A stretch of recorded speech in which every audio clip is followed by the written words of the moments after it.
Everyone gets ready. A sound is heard somewhere in the forest. We're still watching Ssumday. I'm still watching Ssumday. As we wait for Jordan to finish watching Ssumday. No, I mean, we're still hosting him on our... Oh, we are. That's interesting. Let me know when it changes. Hey, YouTube. We're no longer in hosting. pre-show mode.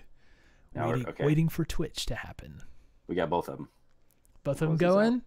Both of them going. This is a legitimate business. Are you ready, my friend? I'm ready. Are you ready, people? Yeah, we're ready to talk about it because we won one. Yeah! Woo! 100 Thieves! Yes!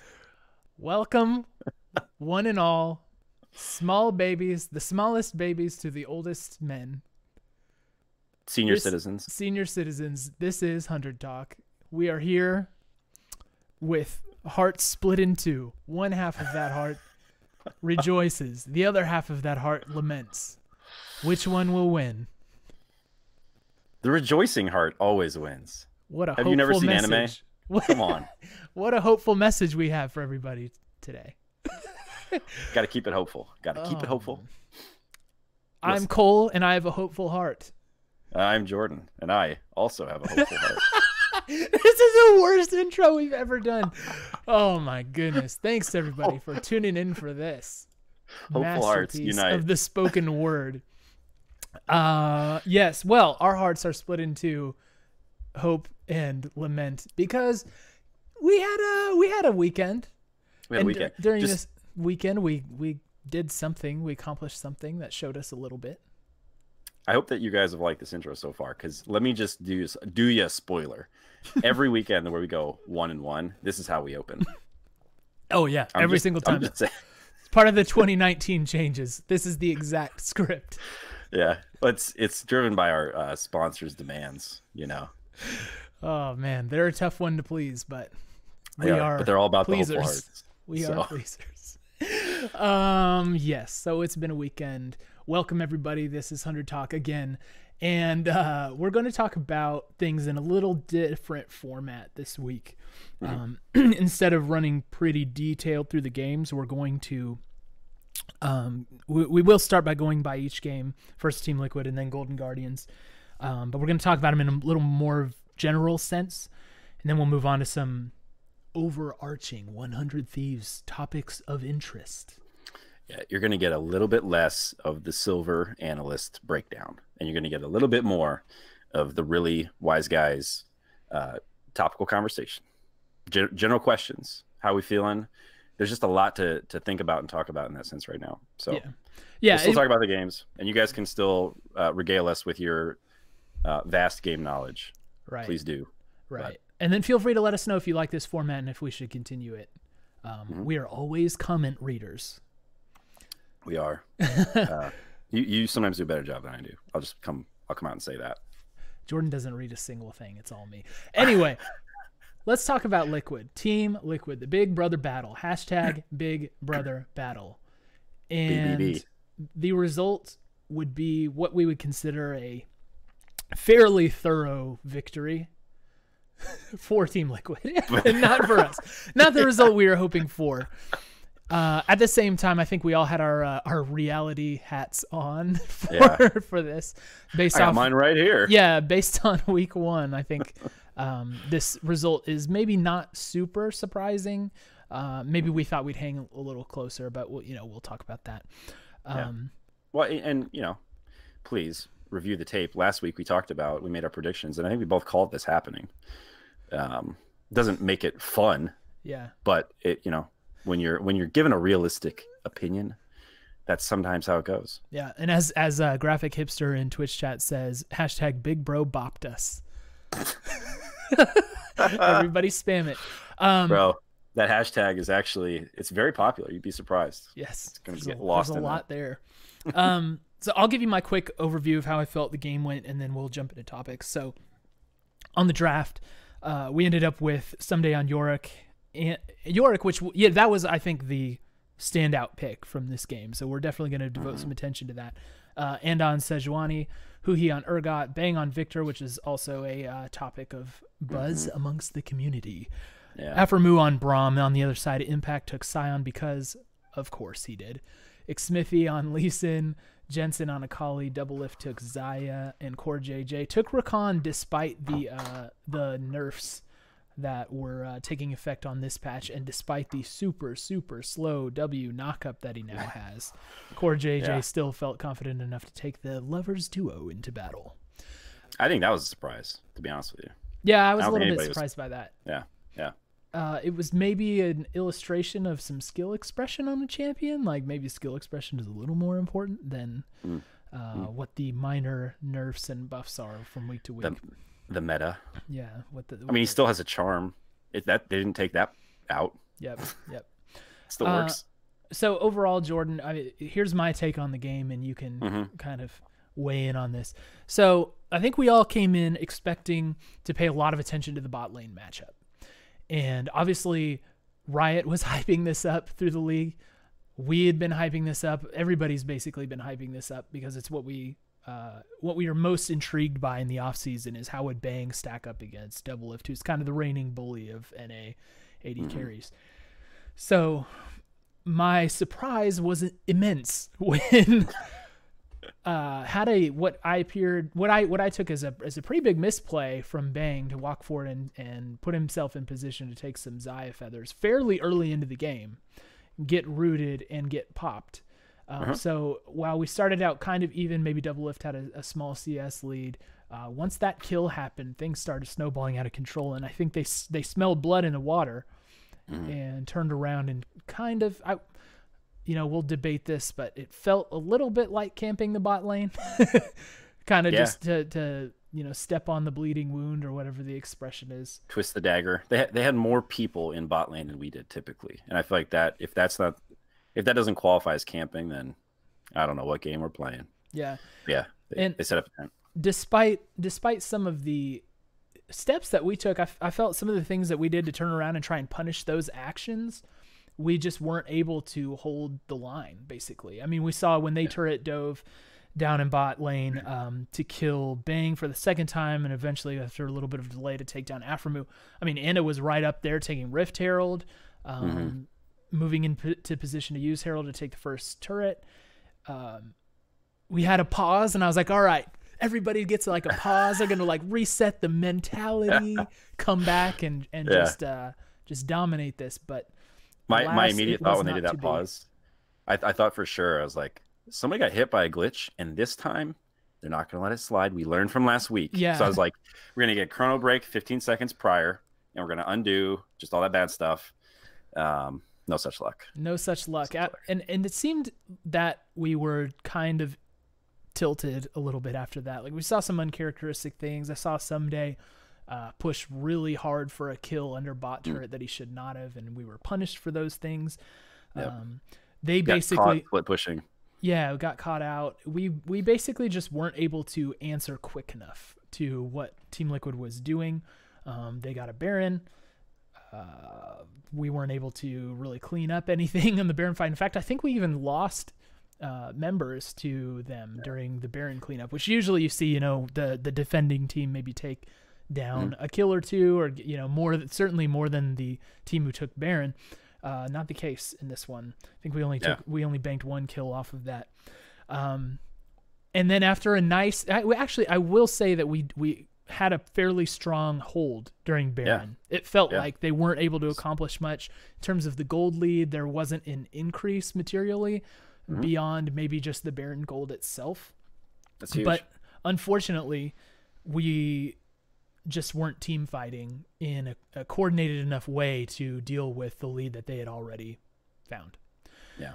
So alas, and honestly, I feel like a lot of that lead came in those early exchanges down the bot lane. Like that was the lead that held throughout the whole game. It felt like. Yeah. So our efforts to equalize after that just weren't successful. When maybe we had a glimmer of hope, there was kind of a strange team fight on mid where they were in our jungle barely off of mid lane, and found them on accident, and instead of kind of diving away. He tried to stun, and Mm-hmm. I don't know if he was really trying to initiate or what happened, but he got popped pretty quickly, and that was game, basically. Yeah. Well, what are your you want to talk Yorick first? Well, so I wanted to.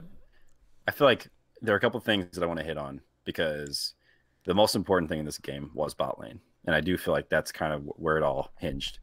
I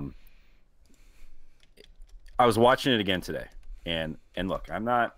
This is not a tinfoil hat that I'm wearing. It's a 100 Thieves hat. But there is something weird graphically. It might be an observer bug, but in bot lane, watch this. And if somebody can explain this to me in the same way that I can't remember who it was after the Huhi missed teleport. They basically put up a video showing here's exactly what happened. I would love to see the same thing, because when I watched the replay, and somebody else did this on Twitter, put it on, I interacted with them a little bit. That a few of the feathers that get pulled through Bang, they dissolve like within the second before. It was Zyrene. Thank you to chat. Yeah, Zyrene, like Sherlock Holmes. So I would love for him to have a look at it. Maybe we can get him on the horn. But it looks like they fizzle and they dissolve. And then he does the pull, and it's like suddenly there are 5 more feathers behind him.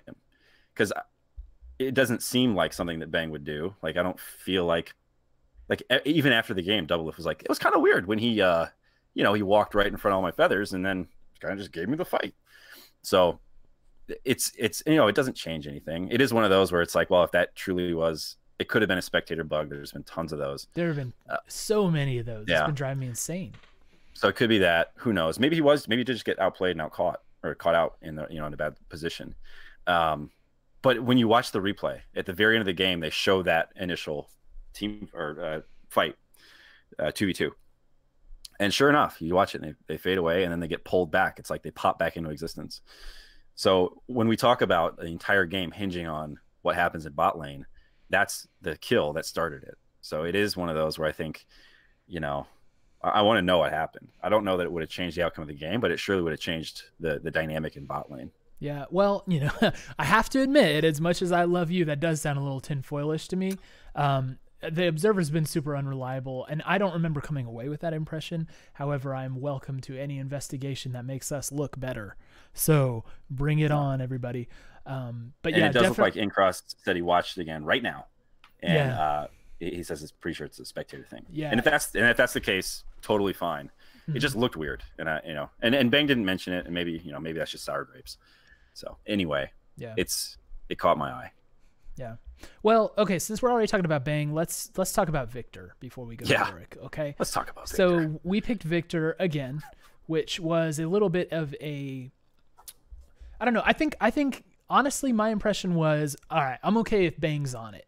You know what I mean? Mm-hmm. I didn't want to see Ssumday on Victor again. But having it in Bang's hands, I kind of felt more confident. This was there's maybe some like subcontext behind this pick, right? There's maybe a PTSD pick for Doublelift, bringing back some memories of getting popped in 2016. I don't know. I don't think it was like a trolley pick. I think it was an actual, we think this is going to be a strong pick. It was a strat, but it's just not looking strong in our hands, and I've seen it look strong in other people's hands, but it just doesn't seem to be working for us. How are you feeling about Victor? I don't want to see him anymore. I guess that's the shortest way I can say how I feel about Victor. I'm not personally convinced that he adds anything to our team that is worth the trade-off. And all you need to do is look to the Golden Guardians game to see what the trade-off is. The trade-off is having Bang on Ezreal. Right, because that's the big thing about this pick was that Ezreal was available. He was open. And now we did not choose to take him. He said he had a counter ready, and maybe he does. Maybe he was bluffing. He likes to talk. It's hard to have a counter for like one of the best Ezreal players in the world, though. At a time when Ezreal is very strong. Yeah. And so I think even if you have a counter, probably the best you can hope for is just to keep him in check. And I don't feel like Victor was not kept in check level. He was in rolled level. So yeah, I just don't feel like that champion is giving us what we need. And I really do think that until we either have a lot more time to bake that strat more fully or something changes in the meta, he just is not a champion that I see having a lot of value for us in any strat that I've seen us play so far. Yeah. And maybe there was a way for him to fit into the overall team comp, especially since we had Yorick, that maybe there was some kind of synergy there that my silver brain doesn't get. Yeah. Because, and I think probably even tweeted right when the game happened, something that's like, we're either geniuses or morons, something along those lines. Yeah. So it was, and then he tweeted later to confirm that he was he was a moron. Yeah. Yeah. Which and I like his attitude about it, really. And I wouldn't honestly be that hard. Like, this is something else we want to talk about, but I'm glad to see us trying new things. And I know there are a lot of people in the community who are saying it's not time for that. It's time to get some wins. And I think you can definitely make the argument when you're playing the top 3 teams in the league, or at least what everybody thinks will be, in your games 1 through 3. Maybe it's not a time to get creative. But I think if you get comfortable and if you just play standard, it's not you're not going to pull off the games that you otherwise probably shouldn't. Yeah. Well, speaking of creativity, so let's just go ahead and talk about Yorick. That was something that we pulled out. And honestly, on the dive leading up to this week, that was mentioned as a potentially strong champion, right? That Yorick had been buffed and that there were some changes that could put him squarely into pro play. And they were wondering who's going to do it first. Well, it ended up being us. Mm-hmm. So Ssumday on Yorick, how did you feel it worked? In theory, I like the idea a lot. We've had a lot of success in the past having Ssumday on split push duty, and Yorick is a champ that can do that. It feels like one where the lane phase is just tough. All it was a hammer smash. Like, he had all these extra, minions pushing in the lane, and they all just disintegrated under the hammer of Sion. So we didn't get to see it come online fully, and I don't feel like it wasn't punishing anybody in lane phase. So maybe not in lane phase, but I did feel it had its moments, and I actually thought the pick was good and it was strong. I agree. I think there was enough there to say this is a viable thing. Maybe even for us specifically, it's a viable thing. And the rest do you of know the pick order in our favor? Yes. Did they pick Yorick or Sion first? Let's see. Pick order. Sion was picked first. Sion was Team Liquid's second pick, and Yorick was our fourth, which, makes sense that, you'd pull out the Yorick pick late because it's kind of a surprise pick. Yeah. Yeah. I think it's a cautionary tale in some ways that, Sion, his kit has a lot of lane clear in it when people are all bunched up together. So I think we did see it. I mean, there was some success later. Like, he single-handedly got us a turret. And I don't even know, actually. I think he might not even been in that lane. I think his minions were just doing work. So, and it was a mighty frightening noise that Yorick makes. Again, apparently an observer client glitch where, they're just screaming. The Yorick minions are just screaming at you, and it was awful. Like that, I think it was so jarring that they even moved off of the play in the observer because they didn't want that sound coming through. That was insane.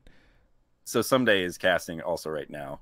And he's playing Yorick, and look, Yorick is not a champion I see played a lot. I'm going to be honest with you. And so he's playing with a skin, and I was like, who is that? Is that Nautilus? Like, he's got like this giant. And then I heard that scream, and I was like, oh, it's Yorick. Yeah. So even on Twitch, it is horrible. Like, it just comes through really poorly. Yeah.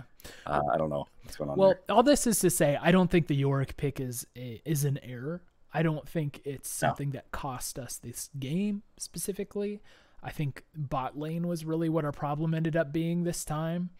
And, I even thought Huhi played well, in my opinion. I thought Huhi bounced back very admirably because you think about the game that he just had against Cloud9, and then you have to come back and face what is considered to be the toughest matchup. Yeah. Kudos to him for resetting his brain, because I thought he played great. It's just not enough, man. And here's what I'm seeing, I think, more than anything. And actually one of our listeners, Sergio, had kind of the same observation from me. in YouTube chat, he says, feels like the team is playing to react. And that's kind of my takeaway. It feels like what we were doing was chasing Team Liquid around to, counter their moves. It was just like, okay, like they're going here, so let's go here and defend that. They're doing this, so this is what we're supposed to do. Like there wasn't a window for us to come in and aggressively assert our own game plan for the match. And maybe that's just a speed of play thing. Maybe they had a better game plan in place. Maybe their synergy among their team is better, even though they also have a couple of new players. But it just seems like we are reacting instead of aggressing. Yeah. Early games in the season, I think one of the things you have to do is just try to learn as much as you can about the different teams and the rosters. And I think one of the main differences that we're seeing versus what we had thought we might see is I think there's just there's more of a ramp up period that we have to kind of come to terms with for this team. And it's not, I don't think anybody was like, I don't think we were being unrealistic, we the fans, because the team was talking about it too. Like, we're going to come out and crush. It's like nobody was saying like, we got to take our time. It's going to take some time. Probably started saying that in interviews early, like after week 1. But it definitely wasn't one of those where there was a sense that like, yeah, you've got some key pieces changing and it's just going to take time. So I really think that what you see in Liquid is the flip side of that same story. I think they are a team that has had pieces change and they have hit the ground running. And maybe that's just the difference in, individual position skill. Like Jensen is very good. That dude can play. And Core JJ is world class. Like no question. And you should mention about Core JJ is that his English is amazing too. Yeah.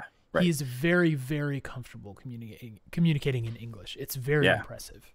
Yeah. It sounds like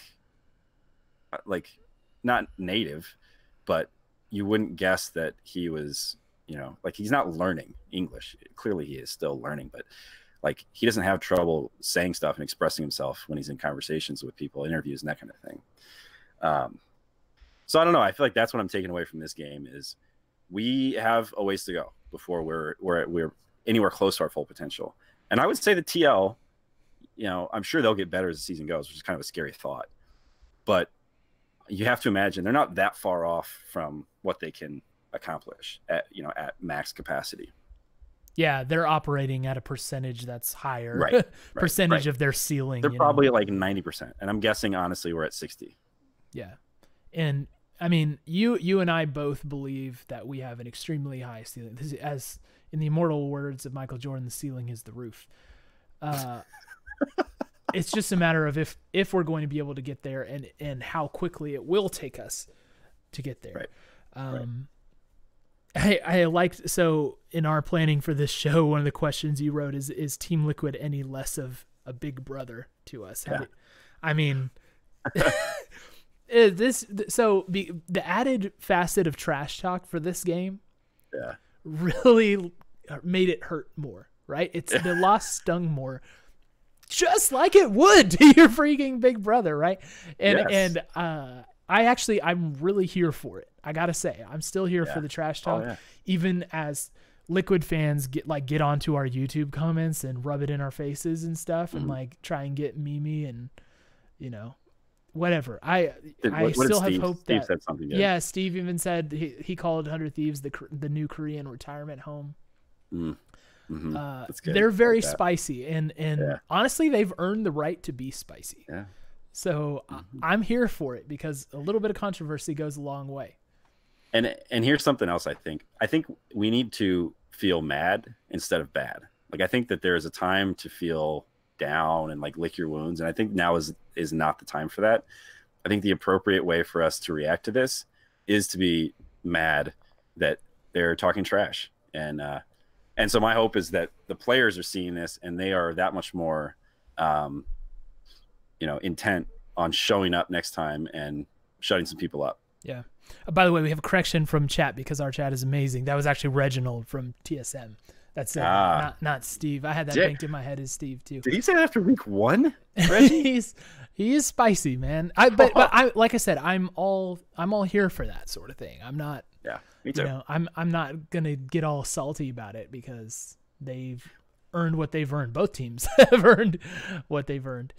And one like quick macro note, I think the inner NA competitiveness is a really good thing for NA's chances at international events.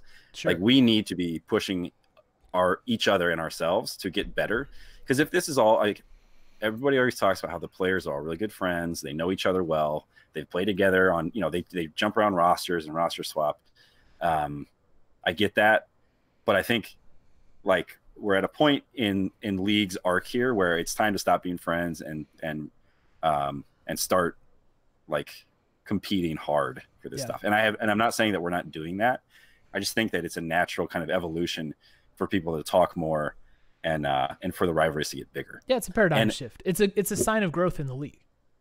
For sure. Like being able to do that and that not being like frowned upon or discouraged. And you know, to do it in a respectful way, like, you know, you're not making personal attacks. Yeah. If anybody watches UFC, UFC does this better than pretty much anybody. The pre-fight hype. Yeah. They do these videos and the Bang double lift hype was the closest I've seen to the UFC level stuff. I just want so much more of that. I want that, honestly, I want it for every game. And I know that's not possible or feasible, but man, it's good. It gets you so excited. Yeah, it's wonderful. Really quick, Mario in YouTube chat is asking, do you think they should change Huhi for Ryu again? Ryu is not on contract as a player. He is actually as a coach for the team. Plus, he would be an import slot, which Huhi does not occupy one of our import slots. So that's actually not a possibility without making some pretty significant changes. Also, not to mention, I mean, I don't think they should do that. And it's also very early. So if there's an underlying current behind everything we say, it's that this is week 2. And week 2. Yeah, we just need to take it a little bit slower. So should we say a couple things about Huhi though? Because you mentioned that you felt like he redeemed himself in some ways in this game. Well, yeah, I mean, redeemed himself. That's pretty strong wording. But I mean, what did you say? I don't want to put words in your mouth. He bounced back very admirably from an incredibly mentally tough game, where he had things go wrong. He had glitches. He had misclicks. He had unfortunate flashes. He was tilted. He had very tilt-worthy situations, and instead of kind of cowering to what should be an even stronger opponent, he rose to the occasion and played well, I think. So I was really, really proud of his rebound. Me too. And I honestly, I do think that's an important thing. If you're a fan of this team, I think it's so important to not start talking about how one game like that everything goes wrong for somebody, like to not let that define it. Like in the AMA, you know, like we don't get the chance to interact with players very often, right? But I think there really is something to like not letting that define your perception of a player. Like Huhi cannot be our mid laner who TP'd from Nexus to Nexus turret. And I think the best way to do that is just to kind of move on and start to look at his performances. Like that game was a fluke, clearly. So I think it's time to move on and just start looking at his games. And I agree with you. I think he had 2 good games. MVP level, absolutely not. But games where he did his job and he contributed, and like we'll get to this, but there's some key moments that wouldn't have happened if he weren't there doing what he was doing. So like I think that's absolutely the best possible thing that we could have hoped for him this weekend. And that's really important for the team because he is 20% of the team. We need to have him doing his thing. Right. And there's no cause for alarm right now, especially as you know, reacting to how he played last week. So which really is a testament to him too. Yeah, it really is. Really quick, thank you for the subs that are coming through. I see Godamox and Bidingerim subscribing. We appreciate that. Thank you so much. The real ones. Okay, let's move on to the Golden Guardians game. We're going to continue to hit some more general topics along the way. So my perception of the Golden Guardians game was that we played it kind of mostly awake, but we fell asleep a couple of times during it. I think we felt the team had a good confidence about them in the way they played, but that confidence maybe was belied by a little bit of lack of attention at sometimes, which almost caused a throw, I would say. Just running the draft, Ssumday was on Akali, which is very exciting to see, and on Camille, Huhi on Rise. Bang took Ezreal finally, and Aphromoo was on Braum. On the other side, Golden Guardians, Hanser took the Urgot contracts on Nocturne. Froggen, who is having a rough go of this, was on Lissandra, definitely on Kaisa, and Ole took Soraka. Team comp was much more standard for us. Didn't feel tricky. It didn't feel weird. I'm not sure how many Ssumday Akali games we've really gotten in his time with 100 Thieves, at least. Yeah. Potentially this was even his first, but it looked good. It looked good to very good at times. Yeah. Also, a couple of moments where he's like, right. It didn't look razor sharp. It didn't look fully comfortable, but he did have wonderful moments, including one that saved us from throwing the game, which we'll get to. Yes. It wasn't hyper carry Akali. Right. Yeah. Where she goes 18-0-4. Even if you did turn in maybe the most crucial play of the game. Opened well. We saw Anna doing work, even though he got his red buff stolen at the beginning. Very good pathing, got him level lead. Big CS lead. Yeah, but the start felt. I thought the start felt better than our gold lead really was. So we got into it, and during lane phase we were up like 500 gold only, but it felt like we were in firm control. We did give first blood over to them, but we were able to trade back during that interaction and took a Drake. They got first turret too, but from that point on, what I was really calling for was at that moment after they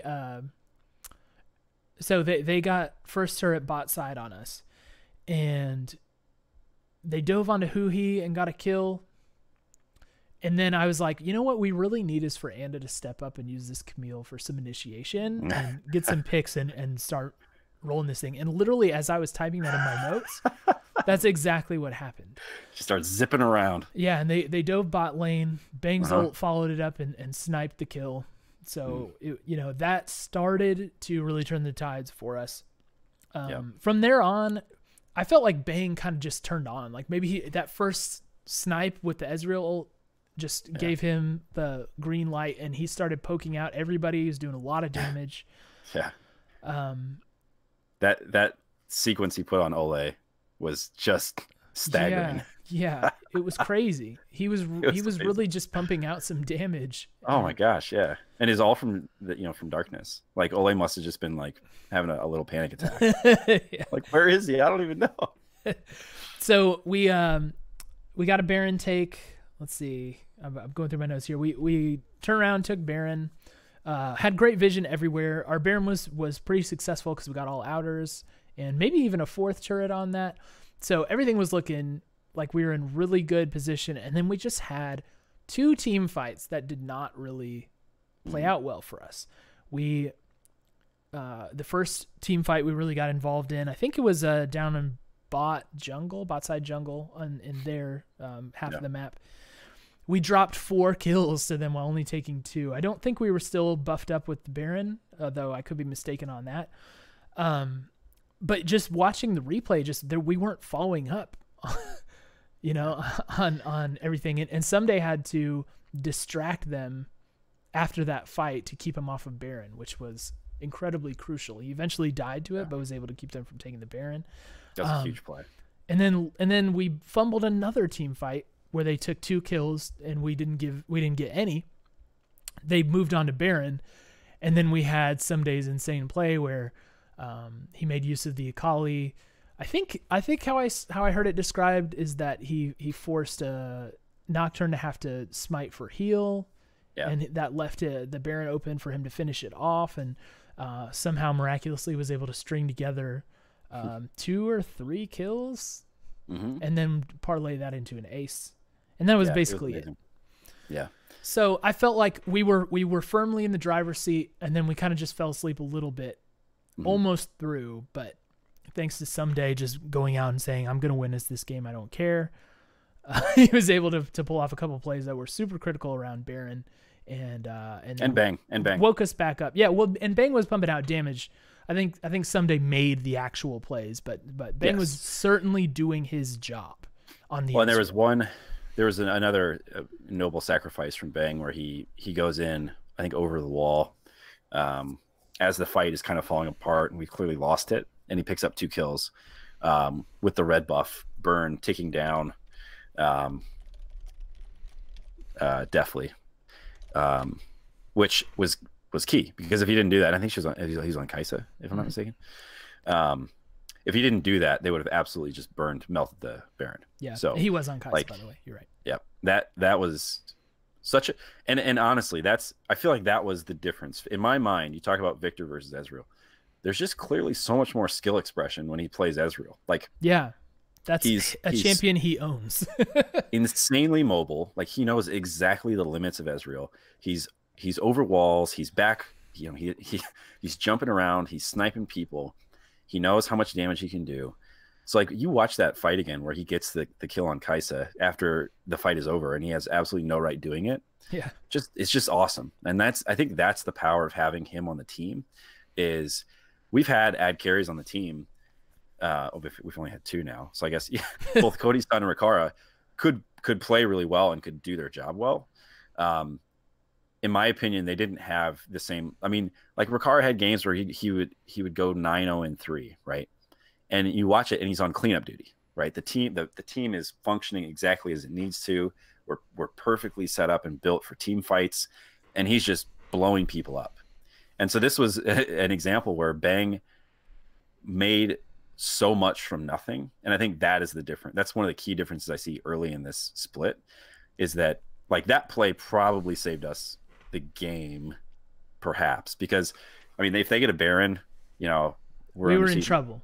I think we probably still could have pulled it out. Like, I don't think the game was over if they got Baron, but it would have been a significantly different game. Yeah, it would have changed the face of it, because, like I said, I felt we were firmly in control. Yeah, and that losing control, and we surely would have lost structures, you know, to that could have been a really bad thing. So, to put this into context, we were basically saved by an amazing individual play, right? Yeah, I'd say 2. Yeah. Okay. Yes. So individual plays are the thing that ended up making the difference for us in this particular game. Is it so? After seeing us play 4 games, do you think that is team fighting an actual weakness for us at this point? Is it a vulnerability, or is it a matter of time kind of thing? What's your take on that? I feel like the only game where we've looked pretty standard in draft was against Cloud9. We got absolutely stomped. So I think to keep it simple, I think the answer is, to at least to some degree, yes. I think standard comp right now is a weak point for us, which is a bit concerning. It gets back to the creativity thing a little bit. It kind of feels like you should know your fundamentals before you start getting creative and, like, going after Yoriks and these pocket picks. I'll say the Golden Guardians game, and I think Wildshot called this out, but our team comp was kind of weird for just standard engage. And I think the most characteristic thing in that one team fight, it was in bot side jungle. People were just kind of all over the place. Like, we had people basically in 3 different places, maybe 4 different places. Ssumday was floating around on a Kali, just, like, not really doing anything because of positioning. So I think that the composition contributed a little bit to that in that fight, where it just looked like we were not a good team fighting squad. I don't know, man. I kind of disagree with this. So let me make sure I understand your take. You're saying that the comp doesn't provide us with engage options that the team can synergize around? I think what it comes down to is, I think that there have been enough changes to the team that the way we used to team fight doesn't work anymore. And I think that is highlighted by the fact that we're playing with enough different picks. Like, it's not like we just took last year's playbook and said, all right, now Bang, here are your 2 plays. You know, someday you're going to just go on Mundo and live forever. Like, we're doing a lot of different stuff. And I think that one of the challenges we're having is that I don't think the different stuff translates as easily into we've got a 5-on-5 team fight now. As I mean, very arguably, our 3-on-5 team fight was better than our 5-on-5 team fight. Yeah. And I think it's because we were able to use the tools we had more effectively in that setting. Yeah, I mean, I guess I still feel like our team comp is fine for, those fights. And, I'm not saying maybe it's bad. It's we're not leveraging it right or whatever. But a lot of people are commenting in Twitch and YouTube about draft stuff. I mean, we've got you've got the Braum ult that you can use for engage. You've got the Camille ult that you can use for engage. You've got Ryze and Akali, which are pretty mobile champs. Ezreal's got some mobility to him too, with a lot of poke. He can pump out a lot of damage. He's got his global ult, to finish things off. Like I don't have a problem with the composition. I do think that we don't seem to be fighting in as cohesive as a manner as we could be. Yeah. But we had no tanks. Yeah. Well, Ryze can get pretty tanky, and was he playing Aftershock Ryze in this game? I honestly can't remember if he took Aftershock Ryze this time, but like there is some survivability there. But Ryze will never be Sion, and he'll never be Alistar. Sure. Or he'll never be Urgot. They're just champions who play differently in those situations. And Afro did miss. He hit a Glacial Fissure and only got one. So I think you're right. Like, there are a couple things that could have gone differently, and these team fights would have looked a lot different for sure. Yeah. I just think that we're coming up with strategies that are different win conditions. And I think this is a little bit the TSM game too, where we had a lead and we just couldn't quite translate the lead into the win, right? Like, we couldn't punish enough. We couldn't close it out. And so I think in the Golden Guardians game, that's the biggest thing to me, is it just felt like we weren't set up for the kind of fight that we tried to take. Like, we overchased a little bit, we didn't blow anybody up right off the bat. Like, Akali didn't knock out a carry. So I don't know. It'll come together. It's just, I think right now the team fight, if you looked at this game, the team fight was definitely the weakest part of our game overall. Yeah. Okay. Well, I can get on board with that, especially because, I really pointed those two fumbled team fights as times where that's where we lost control of the game and had the potential to throw. So I'm with you on that. Yeah. Yeah. So with this game in the bank now, we have a win against somebody who's perceived as not a threat to us, but we're still sitting at 1-3. Yep.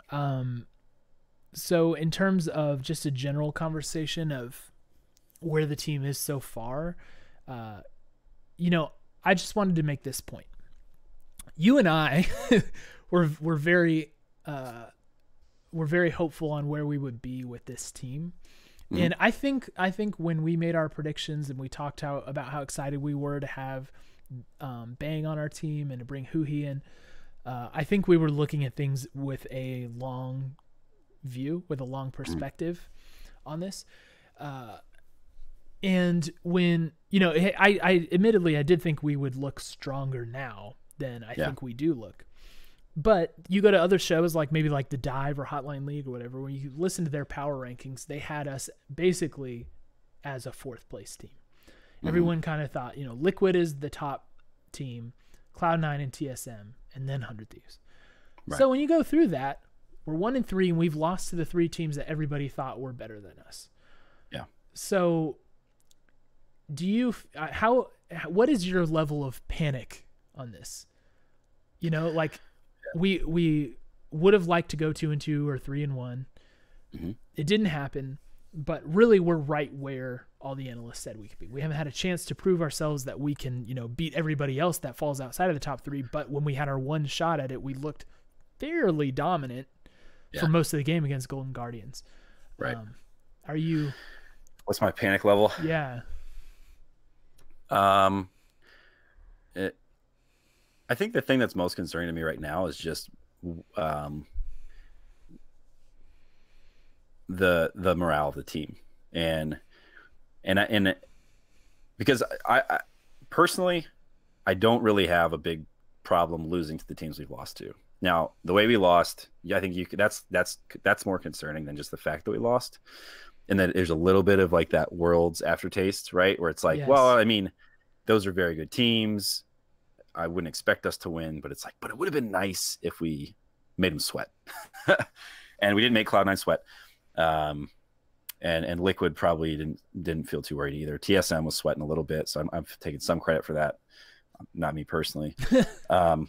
So my personal panic level is not high, and I don't think that, like, I think sometimes panic plays a useful role in sports, esports, but yeah, I don't think now's the time for panic. And so getting back to where I started, I think the thing that would be more concerning to me is if the players started to feel down on themselves or their teammates or the coach or just some component of this because they wanted to be in a better standing than they are now after 4 games.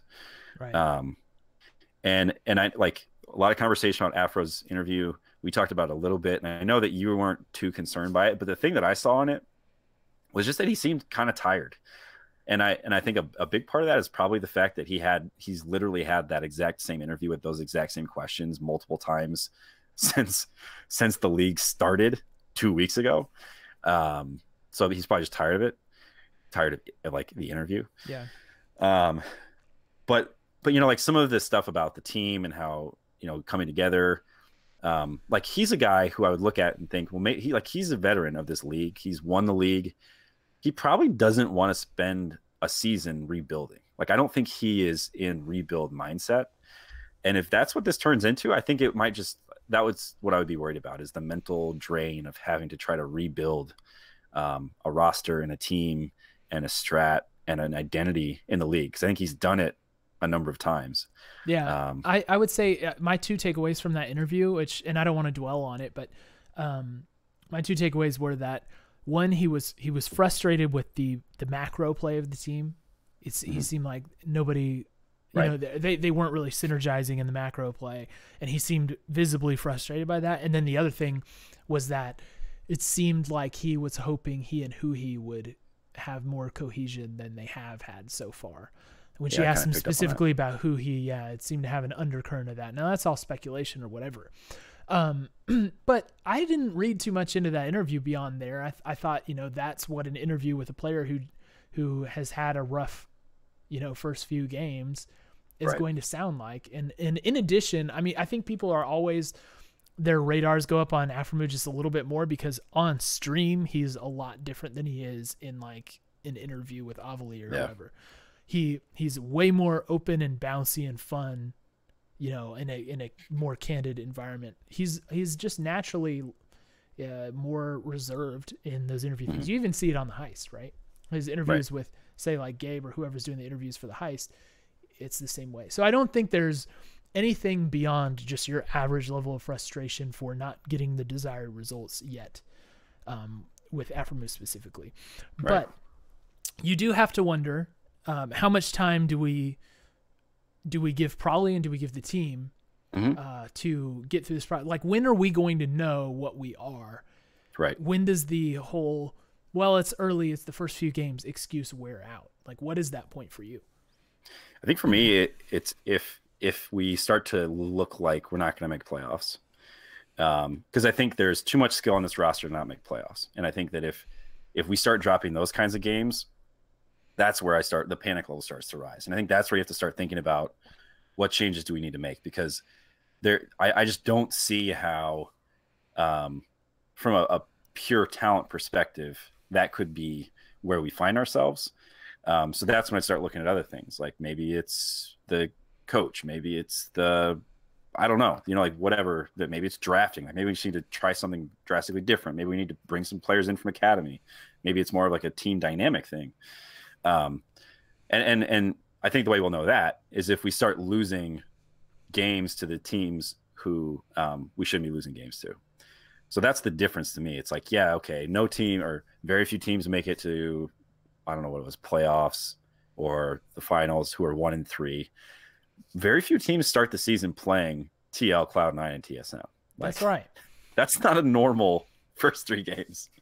So So I'm not reading into it too much, but I think if as we go, we start to see us dropping those kinds of games, that's where I'd say we're not getting as much from these players as we need to be. Yeah, like if we're losing to Optic or like Echo Fox or something. Yeah. Right. And it honestly, it does seem like there's a little bit more parity in the league. Like FlyQuest is looking good. And I think we're 2 weeks in now. I don't think it's a fluke. Optic picking up games, like there are not a lot of teams here who have shown nothing. I think Golden Guardians might be one of those teams again, which is unfortunate. Underperforming perhaps for what was expected for them. Right. I mean, like way underperforming. Yeah. People are talking about them as top 4 in some places. In some delusional circles. Let's talk about drafting and Pro League for a second, because this has been maybe the hottest topic for 100 Thieves fans in the season so far. A lot of people have major problems with the drafting that Pro League's doing. Yeah. How much of that is, well, it didn't work, and if it worked, you would have loved it. How much of it is that, and how much of it is, is there any legitimate criticism of what he's doing to be found? I mean, I think you can always criticize somebody when what they're doing isn't working and it's not resulting in wins, right? And I think if it's not getting results, then I think that criticism is legitimate, at least to some degree. He's doing it to himself, right? Like he's admitting that, yeah, that didn't work, and he wouldn't have done it if he didn't think it was going to work. Like he's not out there cheesing, and he's not trying to throw games. Like he wants to win. His job depends on it. Part of me wonders, I think he does like to try things from time to time. We saw him adapt to gold funneling pretty quickly last year. We've seen just some stabs, already this season. We've seen a couple of stabs at unusual drafts or whatever.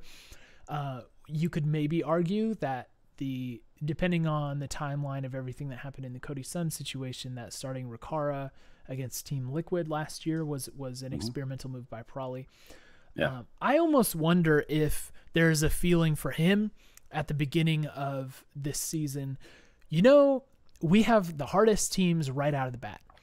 And, say he was just kind of taking stock of everything, evaluating his team, and he felt that maybe that it was more likely they're going to lose to these teams than to win. Yeah. So is there some value in, like, let's try something kind of weird. If it works, then awesome, and we get a win. If it doesn't, then mentally we can kind of brush it aside because we weren't playing a standard thing. We weren't playing something comfortable. So it doesn't become this whole thing of like, well, Team Liquid owns our brain space. Yeah. Yeah. They're just better at us. Right. Or not better at us. They're just better at But you know what I mean? I wonder if there's a piece of that too. Like I'm likely I think that's a good point. I'm likely reading too much into it. But if there's one thing about Prolly we know is that he is going to take a long view of the whole situation. He's not going to only do what's good for the immediate future of the team. Yeah. I think he's going to be trying to diagnose what's going to be helpful to the health of the team in the long run and what's going to be able to get us to Worlds. He's more, I think he would be more concerned with making it to Worlds again than he is for winning Spring 2019. Right. I mean, I think that's a good point, because let's not forget, the Spring Split does not carry as much weight as Summer Split. And if you win Summer, you're going to Worlds. So He does have some time there. I think one of the most critical ingredients in that approach is you have to have the players on the same page, right? Like they have to understand that you're going to ask them to do things that may not work, and that's okay, right? And hey, look, you're going to play Yorick, and he's new to the meta, and let's see how it goes, right? Or you're going to play Victor, right? Like I think, and we don't know that, right? We don't know where the players are in this. It seemed like there was some frustration from Afro after from that interview. And again, I know we don't want to just like harp on that, but that's kind of what I was picking up on, is like, I want to make sure that the players' expectations are not mismatched with Prolly's.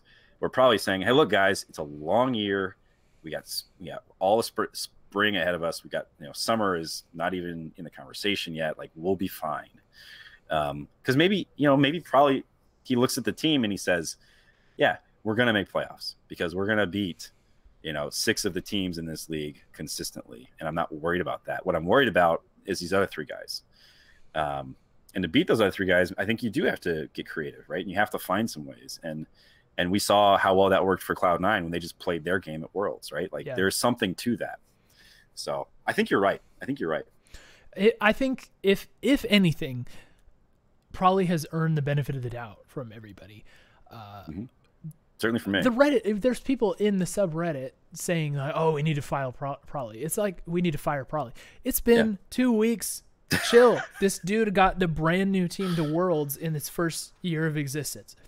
Yeah. Like he clearly plays the long game, and he knows what he's doing. Plus, who else are we going to bring in to coach? Like, what other star coaching, candidates are there out there that are going to be demonstrably better than Prolly? There's not a reason to doubt him at this point. And nobody has Prolly's resume. Right. Nobody in the world.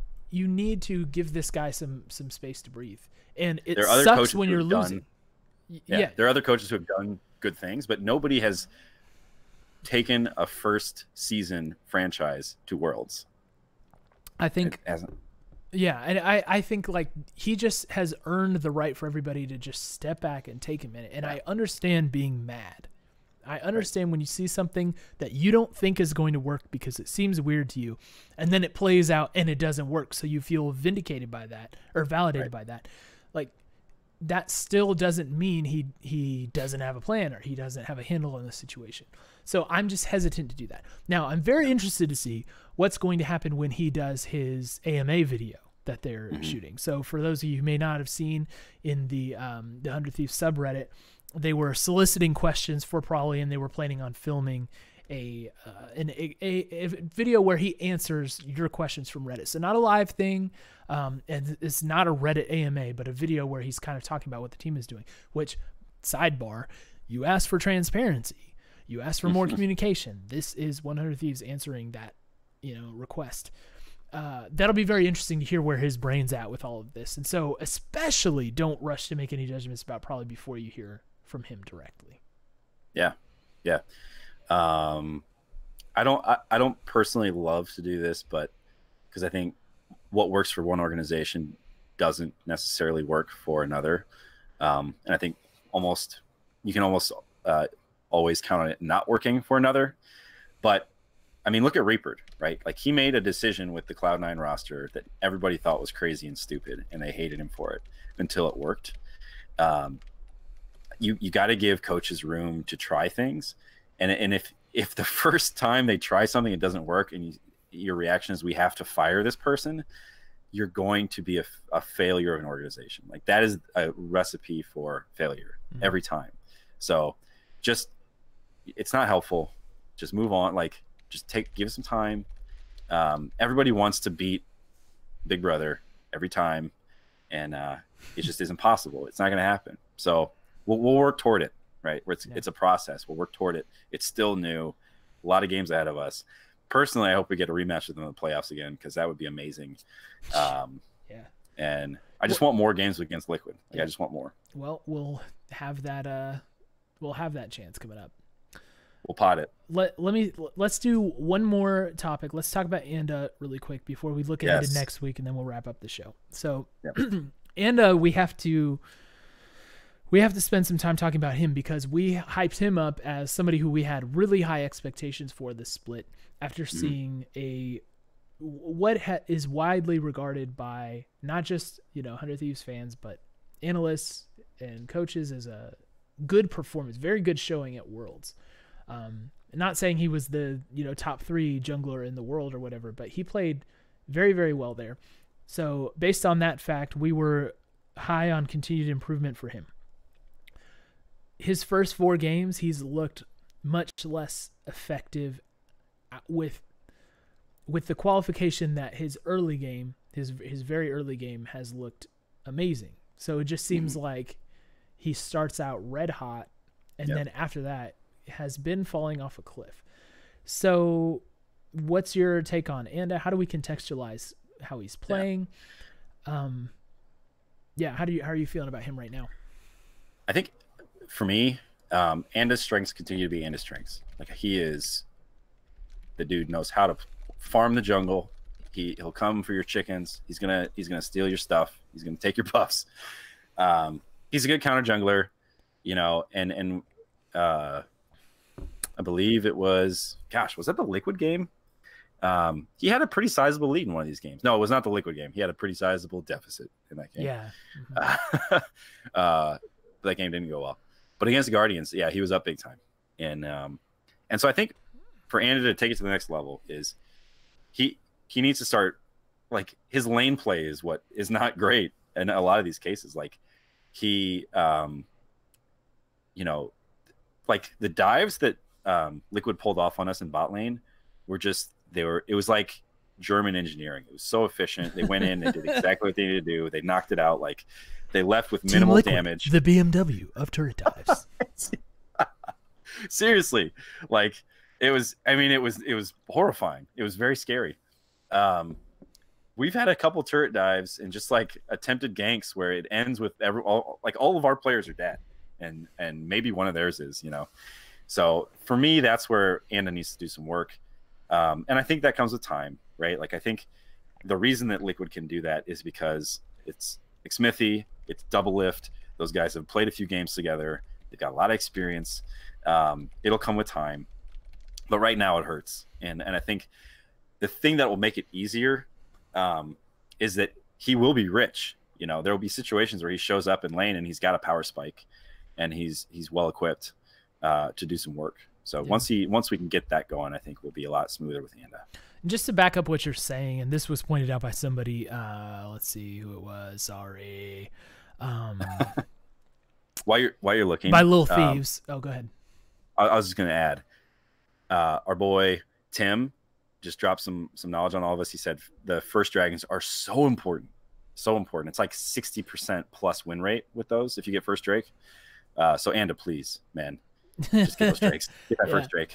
Well, as Little Thieves was pointing out in Twitch chat, Anda has been the best jungler in the early game if you look at the stats, right? So it's really weird because I mean, and I've done this too. I've looked at his performance in these first 4 games and like, man, he's really like falling off, and I felt like he cost us pretty dearly a couple times. Yet the stats about his first 15 minutes are very, very positive. He's at the top of the rankings. He's like, even in pretty much everything, he's number 1. I think he is 3 gold behind Moon for best gold differential. But other than that, for first 15, you know, he's been there. Now, some of this is, of course, small sample size theater, right? There's been 4 games. That's not enough to know anything provable statistically about a player. It's going to change, right? But it just seems like he's, and admittedly, it's tough competition that he's playing against, and he's been able to pull those stats. Right? Yeah, that's true. So there's something that is very strong in the early game. It's just not translating to the rest of the team play. Maybe that's lost synergy with Ryu that he used to have. Or maybe Ryu is coordinating ganks more. Yeah, you know, maybe Ryu was doing more to set them up, whereas you know who he's maybe looking to roam more. It's hard to say at this point, but my attention is on Anda right now because I feel like I'm looking for more from him. I believe he can deliver after what I saw in the amount of improvement that he showed last split and then how he played at Worlds. I think he's got it in him, and I'm hoping that it's just a matter of team synergy, and with some more time with the guys, he'll be able to pull it out. Yeah, I agree. I feel the same way about those saying we need to bench Anda as I do about those saying we need to fire Prolly. We don't. Yeah, it's much too early to make any changes. Yes, for something. And Anda is one of those guys we've talked about. He's got a high ceiling here, and it really is one of those where it's like, I mean, if he was getting crushed, but he's not. It's just the translating it into an advantage, and that'll come. That'll come with time. Yeah. Have patience. So have patience, my friends. Looking forward to the next week of games, which, as we've mentioned so many times because we're so excited for, you and I will be present in the flesh at LCS Studio for these games. We have Clutch and CLG coming up. So Clutch, I think, is the one I'm a little more worried about because they have looked. They've had moments where they've looked pretty strong. They've taken down TSM. They've taken down Echo Fox. They have gotten some pretty nice play out of Demonte, which I didn't see coming. I mean, I'm surprised by that. He's looked a lot stronger to me recently, whatever that's worth. So Clutch could be an actual test for us. Like, I feel like the Clutch game will tell us really where we stand. You know, if we're talking about we're 1-3, but really we're right where everybody predicted us to be. If we lose to Clutch, that conversation kind of changes, I think. Yes. And the way I was thinking about it was, I think this is the match that will determine who truly is right now the best of the rest. Like, you've got the league juggernauts, and then who else is fighting for positioning. And I think if we start dropping these games, then the conversation turns to, are we going to be in the playoffs or not? Right. Because so, if you drop games, you have to make them up somewhere else. Okay. So if you drop your games against, you know, an 8th place team, then are you going to be making up those games off the 3rd place team, off the 2nd place team? Probably not, you know? Right. So those things start to matter a lot. It's going to be a very accurate test for us, I think. And let me just say, it's been a dream of mine for almost a full year now to attend a red and black rivalry in person. We're going to be there in person. We're going to be there for the 80-minute game against Clutch. We'll get shirts to say we survived the red and black rivalry spring 2019. Bold prediction there. Yeah, right. Hot take. I'm coming back. I'm going to make it out of LA. I'm glad that the game has some consequence. I mean, it's going to be exciting. I think it'll be a good game. I think we'll win. I do think we'll win. I think we'll go 2-0 this weekend, which is awesome. Yeah. Let's talk about Catalogic really quick because that's someone who was not looking good at all, but at the same time, they beat Clutch. So, So I don't know where we stand if we beat one and not the other. I think that bodes poorly for us. I think that for our mentality, we almost need to win both of these games. Yeah, like these are the matches where probably needs to bring in the tried and true method that we can smash with. Like, it would be great to get a smash game in where we just 25-minute them. The thing about CLG, I think, is I don't think anybody expected them to come out as looking as weak as they did. Yeah. And so I think you're going to get a little bit of a correction as they start to figure their own stuff out. So a little bit of a trap game, I'd say, because right now everybody's talking about them being the 10th worst team in the league, 10th best team in the league, depending on how you look at it. And I don't, that was not the thought going into the season. So, I mean, they weren't supposed to be great, but they were not. They were also not supposed to play as poorly as they have. So watch out. Yeah, these fans. That's right. We should be able to take these games, in my opinion, especially with the added week of practice. More synergy, more stability. I expect us to do well. And I will be extra hyped for that, and I will be yelling so loud that hopefully you can hear me on the broadcast. And best believe I will go back and point that out to you guys. I'll say, you hear that dude yelling like a maniac? That was me. What are you going to yell? Oh, that will be a big, big, big secret. Yeah. It'll blow your mind when you hear what Cole yells. Okay, so we'll wrap up the show, but just a quick reminder. Yo, wait, before we go, you and I are on the same swim team. You can yell loud. Yes. So get ready, everybody. He's not kidding around. This guy can yell. Yes, you all may not be aware, but I have a very loud yelling voice. So wrapping up, I just want to remind everybody that our giveaway is still going on. So if you have not taken the chance to win a royalty tee from us, please do find the tweet. I think it's pinned on our Twitter profile right now, or you can go to last week's VOD on Twitch or YouTube, comment your shirt size there, and make sure you're following us on those platforms to enter. You can enter with all 3 platforms. You can enter on Twitch, you can enter on YouTube, you can enter on Twitter, all 3 to have 3 chances to win. So please do, and we want to give the tee away to someone super, super, super cool. So we hope the RNG will be in your favor. So just a reminder about that, and tell your friends so that they can get blessed with some sold out merch. Apparel, excuse me. Don't kill me, Jackson. Apparel. I think Nate let it slip the other day too, so you should probably be okay, Cole. Okay. Yes. And if you don't want to tell your friends because you don't want to lower your chances of winning, just tell all your friends who don't want the royalty tee for whatever reason. There you go. And they can give it to you if they win. Huh? That's right. Look at you. That was just a galaxy brain answer to the conundrum. Well done. Well done, my friend. You. I got to end on a high note, right? Yeah. All right. Well, that'll do it for us this week. Oh, and one more note. We are not sure if we're going to be able to broadcast the show next week from LCS, or we don't know what our plan is. We want to have an opportunity to give you guys a show. It might be an early show, actually. It might be an early show.